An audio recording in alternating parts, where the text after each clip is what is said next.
Hello friends, Reshma शिक्षा world में आपका स्वागत है। मैं यहाँ आपको हिंदी पेडागोजी पढ़ाऊंगी पेपर 1 सीटेट की। प्रश्न नंबर 1, प्राथमिक स्तर पर हिंदी भाषा शिक्षण के लिए सबसे अधिक महत्वपूर्ण है। इसका मतलब ये है, जो प्राथमिक स्तर पर जब हिंदी भाषा का हम शिक्षण देते हैं तो उसमें सबसे ज़्यादा क्या महत्वपूर्ण होता है कि प्राइमरी के बच्चों के लिए भाषा शिक्षण के लिए। ऑप्शन 1 पाठ्य पुस्तक होती है महत्वपूर्ण। ऑप्शन 2 उच्च स्तरीय तकनीकी यंत्र या फिर बहुत से हम अच्छे तकनीकी यंत्र करते हैं बच्चों को भाषा शिक्षण के लिए, वो महत्वपूर्ण है। ऑप्शन नंबर 3 व्याकरणिक नियमों का स्मरण, मतलब क्या है, जो व्याकरण के नियमों का हम उनको याद दिलवाते हैं। स्मरण मतलब याद दिलवाते हैं, जैसे कि ये मात्राएं होती है, ये शब्द होते हैं, ये अर्थ होते हैं, और है ना कैसे शब्दों को जोड़ना है, बड़ी की मात्रा को छोटी, या वो स्मरण करवाएं हम। ऑप्शन नंबर चौथा है भाषा प्रयोग के अवसर। तो इसका जो बिल्कुल जो सही आंसर है वो ये है ऑप्शन नंबर 4। क्यों? भाषा प्रयोग के अवसर। इसके अंदर क्या है, हम बच्चों को, जब हमने बच्चों को सिखा दिया उसके बाद हम बच्चों को ज़्यादा से ज़्यादा जो प्रयोग करने के जब हम अवसर देंगे कि बच्चों खुद बोलोगे, या हम उनको कोई टॉपिक देंगे, या फिर हमने कुछ आ से अनार बना दिया है तो इसी से मिलते जुलते आप शब्द बताओ, तो बच्चा खुद जब भाषा को है ना खुद प्रयोग करेगा, खुद ही आ से और भी ज़्यादा शब्दों को बताएगा, तो वो क्या है, भाषा प्रयोग के जब उसको अवसर मिलेंगे तभी वो भाषा शिक्षण का ज्ञान लेगा, तभी उसका विकास होगा। तो मेन कारण क्या है, भाषा शिक्षण। भाषा शिक्षण तभी सीख सकता है जब बच्चा ज़्यादा से ज़्यादा चीज़ों को सीखेगा।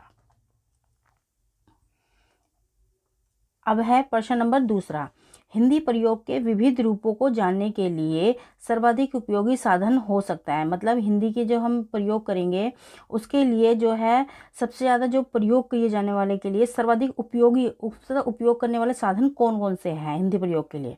ऑप्शन 1 है शिक्षक की विधियों का संपूर्ण ज्ञान, मतलब जो शिक्षक पढ़ा रहा है उसकी जो विधियाँ हैं उसका संपूर्ण ज्ञान होना चाहिए। ऑप्शन 2 सुंदर ढंग से छपी पुस्तकें, या फिर पुस्तकें बहुत सुंदर छपी हुई हो, ब्लैक कलर के अंदर हो, उसका ऊपर का कवर बहुत अच्छा हो, वो है। ऑप्शन नंबर 3 उच्च स्तरीय लेखन सामग्री, या फिर बच्चों को बहुत सी लेख लिखने की जो सामग्री है वो दी जाए तो तब होगा। ऑप्शन 4 है बाल साहित्य का विविध उपयोग। तो इसका जो सही जो आंसर है बाल साहित्य का विविध उपयोग। क्यों? बाल साहित्य का जब बच्चा उपयोग करेगा तभी वह भाषा की शिक्षा को ग्रहण कर सकता है, क्योंकि बाल साहित्य के अंदर ही वो, क्योंकि वो किताबें उन्हीं के लिए बनी है। बाल साहित्य किसे बोलते हैं? वो बच्चों की है, प्राइमरी स्कूल में, तो वो उसमें अच्छे अच्छे शब्द होंगे, कोश होंगे, तो वो क्या है, हिंदी का प्रयोग करेगा, उन शब्दों का प्रयोग करेगा। तो सबसे अच्छा ना बाल साहित्य ही है, बाल साहित्य के कारण ही वो विविध रूपों का उपयोग करेगा। प्रश्न नंबर तीसरा, कक्षा 1 और 2 के बच्चों के लिए आप किस तरह की कहानी का चयन करेंगे। इसका मतलब क्या है, जो हम छोटे छोटे प्राइमरी के बच्चे जब कक्षा के अंदर आते हैं तो हम उन क्लास 1 और 2 के लिए हम कैसी, मतलब कहानी कैसे चयन करें। आपको पता है छोटे बच्चे होते हैं उनको तो मतलब इमेजिनेशन वाली, मतलब ऐसी कहानी सुनाना जो मतलब है ना उनके आगे एक ना पिक्चर सी बन जाती है। जैसे कि हमने बच्चे को बोला कि देखो वहाँ नदी थी, पहाड़ थे, फल थे, फूल थे, तो बच्चों के आगे एक चित्र सी बन जाती है, चित्रात्मकता को बढ़ावा देने वाली। नंबर 1 जिसमें बहुत सारे पात्र, या तो बहुत सारे पात्र हो उसके अंदर, जैसे कहानी में होता है ना कि ये सेना है, ये राजा है, ये सेनापति है, तो बहुत सारे पात्र हो ऐसे।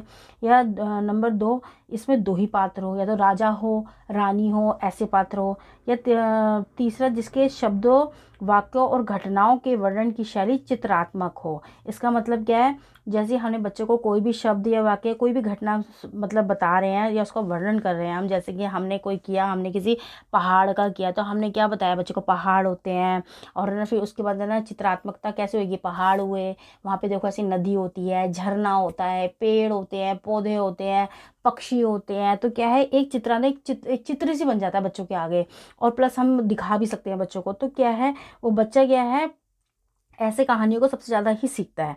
ऑप्शन नंबर 4 जो है बहुत छोटी है, तो बहुत छोटी छोटी हो, तो जो इसका बिल्कुल सही जो आंसर है वो क्या होगी, जिसके शब्दों का और वाक्य घटनाओं के वर्णन की शैली चित्रात्मकता हो, मतलब चित्रों से भरी हुई हो, ऐसे ही हम कहानी का चयन करेंगे बच्चों के लिए। प्रश्न नंबर 4, प्राथमिक स्तर पर भाषा शिक्षण की प्राथमिकता होनी चाहिए। मतलब प्राथमिक स्तर पर क्या है, प्राइमरी के स्कूल में जो भाषा जो हम सीखते थे उसकी क्या प्राथमिकता होनी चाहिए भाई, क्यों, क्या हम बच्चों को दें जो प्राथमिकता हो। नंबर 1 कविता कहानी के द्वारा केवल श्रवण कौशल का विकास करना। क्या हम ना वो कविता और कहानी सुना के केवल बच्चे का श्रवण मतलब सुनने की कला को बढ़ाना चाहते हैं कि बच्चा केवल सुने, और वो बिल्कुल मौन होके मतलब सुनता रहे। या दूसरा, बच्चों की रचनात्मकता और मौलिकता को पोषित करना है। या बच्चों की रचनात्मक मतलब क्रिएटिविटी, बच्चा ज़्यादा से ज़्यादा चीज़ों को सीखे और वो करे। और है ना, क्या कहते हैं कि मौलिकता को मतलब मौलिक मूल्यों को बढ़ावा दे, उसको पोषित करना।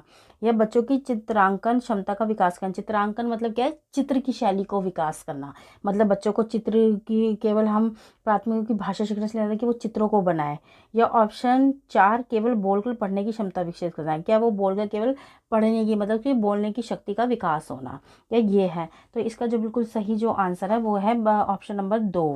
क्यों? क्योंकि इसमें बच्चों की रचनात्मकता मतलब बच्चा रचना करता है, सुनता है कि ऐसे ऐसे है, कार्य को करता है, देखता है। तो उसमें क्या है, सबसे ज़्यादा जो ऑप्शन यही है कि बच्चों की रचनात्मकता और मौलिकता को पोषित करना। प्रश्न नंबर 5, पढ़ने का प्रारंभ। तो जो हम छोटे प्राइमरी स्कूल के बच्चे होते हैं तो उसका पढ़ने का प्रारंभ कैसा होना चाहिए? नंबर ऑप्शन 1, कहानियों से होना चाहिए। क्या बच्चों को हम सिर्फ कहानियाँ सुनाएं छोटे प्राइमरी बच्चों को? ऑप्शन 2 जो है कविताओं से होना चाहिए, या उसको सिर्फ हम ना कविताएं ही सुनाएं। या ऑप्शन नंबर 3, अर्थपूर्ण सामग्री से होना चाहिए। या कोई अर्थपूर्ण मतलब जो होता है, अर्थपूर्ण का मतलब ये नहीं है कि अगर हम बच्चों को समझो, अगर आप बच्चों को नदी के बारे में बता रहे हैं तो वो अर्थपूर्ण है। आप बता सकते हो कि नदियों का पानी जो होता है कैसे ना तालाबों में जाता है, कैसे पहले वो झरनों से गिरता है, फिर नदियों में जाता है, फिर नदियों से तालाबों में जाता है, फिर तालाबों से क्या है वो छोटे छोटे जोत में जाता है, और छोटे छोटे ना फिर उसके पानी के वो तालाब सा बन जाता है। तो बच्चों को क्या है, अर्थपूर्ण सामग्री, ये क्या अर्थपूर्ण है। हमने बच्चों को अगर नदियों के बारे में बताया है तो क्या है, कहानियों में ही या कविताओं में ही नदियों के बारे में बता रहे हैं, तो उन्हें नदियों का पूरे विस्तार की कहाँ से हुआ, कैसे फिर वो सागर में गिर जाती है, तो उनका क्या अर्थपूर्ण सामग्री होता है वो।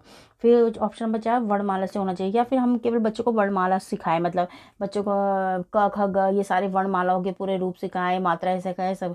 लेकिन है ना, क्या कहते हैं कि इसका जो सही जो आंसर है वो यही है कि अर्थपूर्ण सामग्री उपलब्ध करवाई जाए हमारे को। क्यों? क्योंकि हम जब अर्थपूर्ण करेंगे तो बच्चा ज़्यादा से ज़्यादा चीज़ों को सीखेगा, क्योंकि हमारा मेन मकसद है बच्चों को सिखाना और उनका विकास करना। प्रश्न नंबर 6, भाषा के बारे में कौन सा कथन उचित है? मतलब भाषा के बारे में कौन सी बात जो है बिल्कुल सही है, उचित है। ऑप्शन 1, भाषा एक नियमबद्ध व्यवस्था है। मतलब जो भाषा है वो एक नियमबद्ध व्यवस्था है क्या, कि मतलब पूरे नियमों पे आधारित होती है भाषा।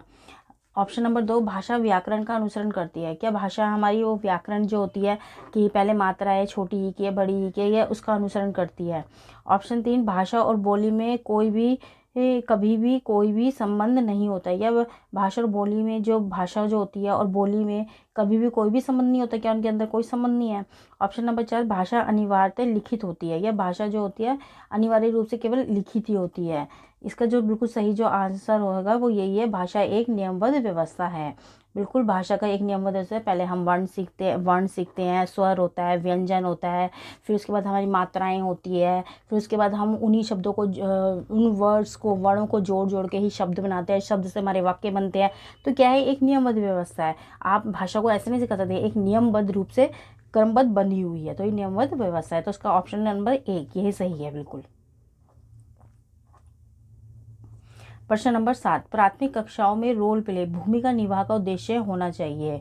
इसका मतलब क्या है, जो बच्चों को जो प्राथमिक रोल प्ले क्या करते हैं, भूमिका मतलब क्या होता है, जब हम बच्चों को कक्षा के अंदर कोई कहानी होती है या फिर कोई हम है ना नाटक करते हैं, तो नाटक के अंदर क्या होता है, रोल प्ले का जो रोल प्ले करवाते हैं कि बच्चों को ये राजा बनेगा, ये रानी बनेगी, ये सेनापति बनेगा, ये सिपाही बनेंगे। तो क्या है, रोल प्ले की उसकी भूमिका क्या होती है, हम क्यों करवाते हैं वो बच्चों को।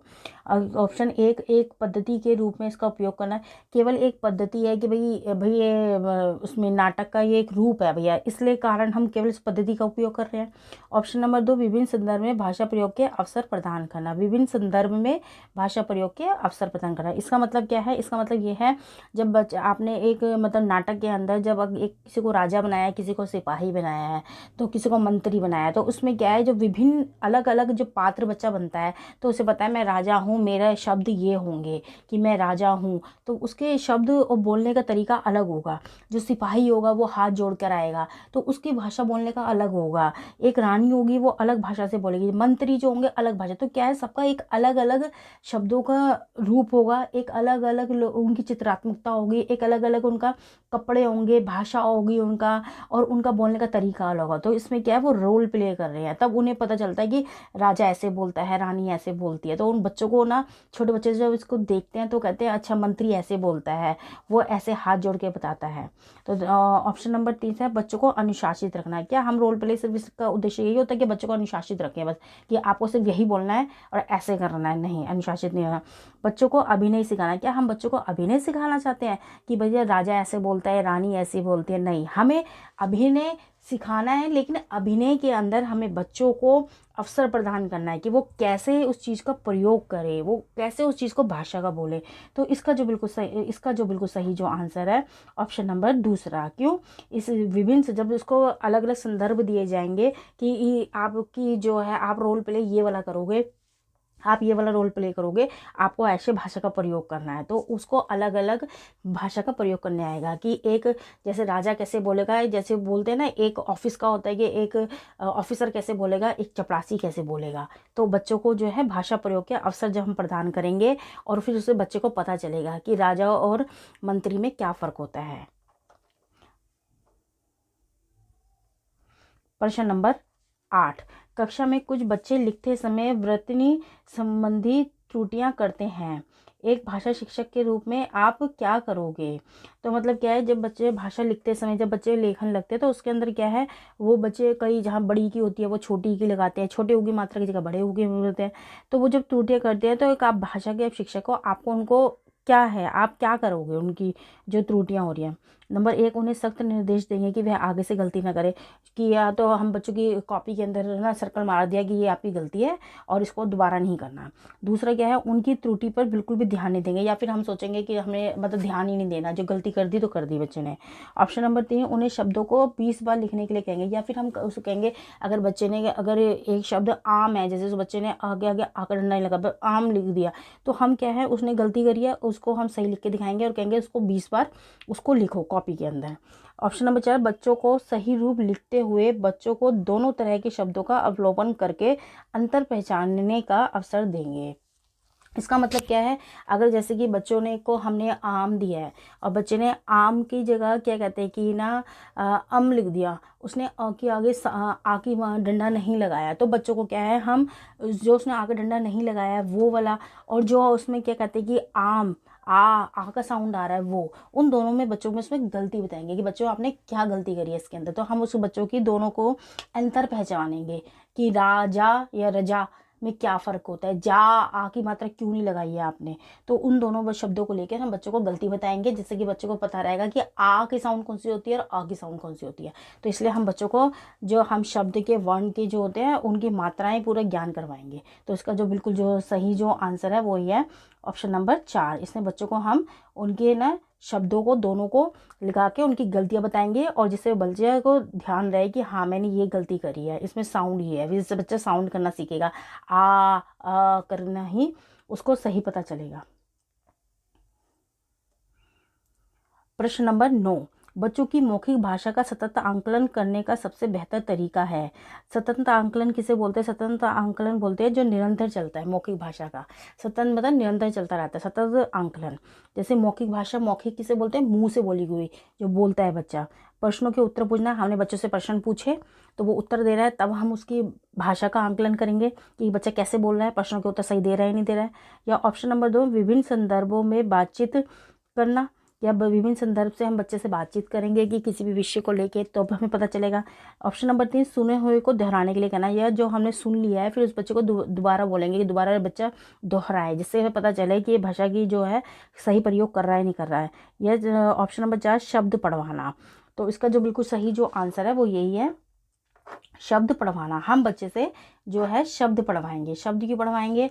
जब बच्चा शब्द सही बोले, सही पढ़ेगा कि भाई र आ रा ज जा, राजा, आ का मतलब साउंड आ रही है इसके अंदर, तो बच्चा जब शब्द सही बोलेगा तो उसका भाषा का प्रयोग भी सही करेगा और वो लिखेगा भी सही। जब बोलेगा सही तो वो लिखेगा भी सही, क्योंकि जब उस चीज़ को समझ आ गई कि ये अ की और आ की साउंड क्या होती है। तो इसका और सही जो आंसर होगा वो चौथा होगा।